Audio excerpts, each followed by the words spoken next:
আসসালামু আলাইকুম সবাইকে। এটি হচ্ছে একটি 43 ইঞ্চি এলইডি টিভি। তো এই টিভিতে যে সমস্যাটি ছিল সেটি হচ্ছে এর ডিসপ্লেটি জাম্পিং সমস্যা করতেছিল। অর্থাৎ এর ছবিটি উপরে থেকে নিচের দিকে জাম্পিং করতেছিল।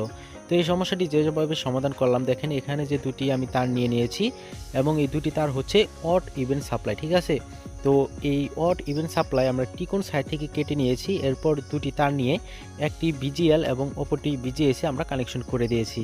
তো এই কাজটির সাথে আপনারা অনেকেই পরিচিত, কেননা এই কাজটি আপনারা অধিকাংশ ক্ষেত্রে 32 ইঞ্চি এলইডি টিভি যে এলজি টিভিগুলো থাকে সেই টিভিতে আপনারা এই কাজটি করে থাকেন।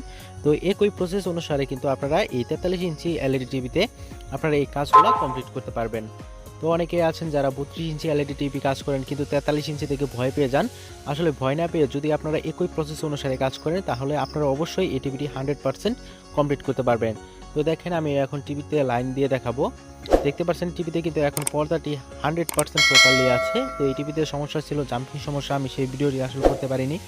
তো এই ভিডিওটি এজন্যই দেওয়া যেন আপনারা এই সার্কিটটি দেখে, অর্থাৎ এই টিকন সার্কিটটি দেখে বুঝে নিতে পারেন যে কোনটি অড সাপ্লাই এবং কোনটি ইভেন সাপ্লাই, ঠিক আছে? তো এরকমভাবে দেখে দেখে যদি আপনারা আস্তে ধীরে বুঝে শুনে এই কাজগুলো করেন তাহলে কিন্তু আপনারা খুব সহজেই এই কাজগুলো করে ফেলতে পারবেন। তো আমার চ্যানেলে মূলত বিভিন্ন ইলেকট্রনিক্স ভিডিও দেওয়া হয়, সেক্ষেত্রে অধিকাংশ ক্ষেত্রে আমি এলইডি টিভি রিপেয়ারের ভিডিও দিয়ে থাকি। তো এই ছোট ছোট ক্লিপসগুলো যদি আপনারা এলইডি টিভি রিপেয়ার করেন সেক্ষেত্রে মডেল যদি আপনাদের মিলে যায় তাহলে কিন্তু আপনাদের কাজ করতে অনেক সহজ হয়ে যাবে। তাই আপনারা যারা আমার চ্যানেলে নতুন আসছেন তারা অবশ্যই চ্যানেলটি সাবস্ক্রাইব করে রাখবেন এরকম বিভিন্ন ইলেকট্রনিক্স ভিডিও পেতে।